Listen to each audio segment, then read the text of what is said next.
magaalada muqdisho gaar ahaan degmada kaaraan ee gobolka banaadir waxaa si toos looga daafuray ziyaarada sheekh axmed xaaji oo ka mid ahaa culamaa diinka Soomaaliyeed waliba kuwooda ugu magac dheer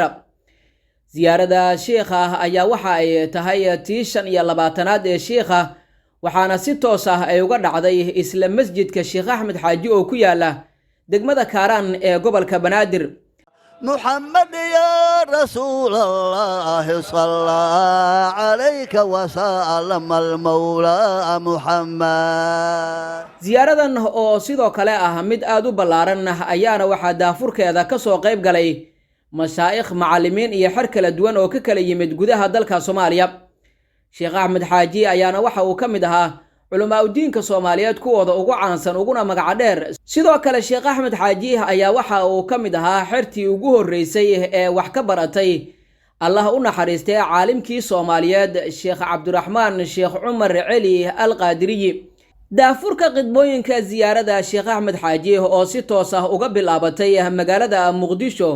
gaar ahaan degmada kaaraan ee gobolka banaadir ayaa waxa culimadii ka soo qayb gashay ay ka jeediyeen khudbado markaasi aad u qiimo badan waxaana qaarkood ay ku dheeraadeen ka sheekaynta karaamooyinkii uu lahaa sheekh axmed xaaji oo ka mid ahaa culamaa diinka Soomaaliyeed kuwooda markaasi cilmiga dadka fara badan ay ka qaateen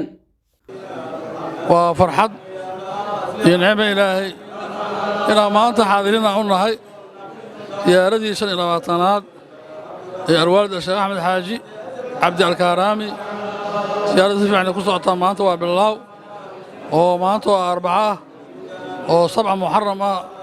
1440 ah marka biidnillaahi tacaala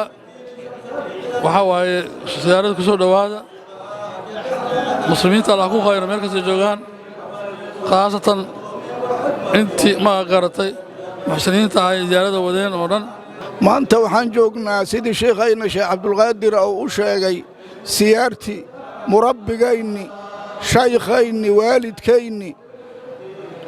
sheekh Axmed Xaaji Cabdi Maxad Goley siyaartiisi ilaahay ha noo aqbalo intii ka soo qayb gashana Allah khayro shaykha wuxuu ahaay murabbi weyn xaafadda kaaraan asagaa iska lahay asagaa ku magacownay masjidkan hadda aan joogno siyaartu ka socoto waa masjid kaaraan lagu dhisa kii ugu horreeya waa masjid jumca lagu ooga kii ugu horreeya waa masjid darsi laga bixiyo kii ugu horreeya waa aabowshee cabdiya u ishaaray asagaa xaafaddan nooleeyey xaafaddan asagaa iska lahay shaykhi sheekh Axmed Xaaji khayna sheekh Axmed Xaaji oo murabbigayna xaafadda kaaraan aniga waxay joogi jira kutaaban ahay quraanka intaan ku bardhay dugsigan quraanka ku bardha waa oodan yahay waaga waa lahaaya darsi meeshi aan ka soo baxana waa masjidkan iyo guriga aw sheekhu wax noogu akhri jiray shaykhu murabbi weyn oo ahay shaykhu wuxuu ahay laga aflaxay oo laga liibaanay oo ilman wa amalan wa sakhaawatan sheekh ku daran oo ahay ilaahay hau jaasiyo waanu ku soo dadaalay xaafadda kaaraan waxaan joogi jirnay halkaan masjidaa ku aali jiray xaafadda kaaraan oo jumca lagu oogo halka masjidoo ku yaala 40 qofood la la'aa jira asa anoo kutaaba waxaa la dhihi jiray ma qaan gaartay hal lagu tiriye 40 kiyaan lahayni ma gashiiqa sheekhu ma xaafaddu saasay ahaa jirtay dadku hadda iyadoo camiranay arkeen laakiin shaykhaynu saasoo ahay halka masaajidaa ku aali jiro jumca lagu oogi jiray waxaa ku soo xiga masjidkii oo dhisay sheekh Axmed sheekh Umar oo heer sheekh Daawud ku soo xigay sheekh Ismaan iyo walaalkii Ismaaciil sheekh Axmed iyo macallin Yaquub intay ku soo dukan jireen jumcada masaajid kale oo jumca lagu dukada ma jirin shaykhu hadduu jirado sheekh Ismaan khudbada akhri jiray waqtigaasan joogna anugu sheekh Muxudiin Raagi telefishinka ma hadda loo bixiyay oo daladiisa ka soo qaada jiray asoo inta ku dukan jiray halka masaajida ku yil kaaraam shaykhayna iska lahay intaan kale waxay yimideen ayadoo nuuraysay yimideen ee asalki asaga waa nugu soo dadaalay ilaahay hau jaasiyo wuxuu mudan yahay ma dhawa awlaadiisa Allah khayro anunkana Allahna aflixiyo وحواي سيدار رب متقدمين توحيدي جرين اللهم استر اللهم استر عور معلم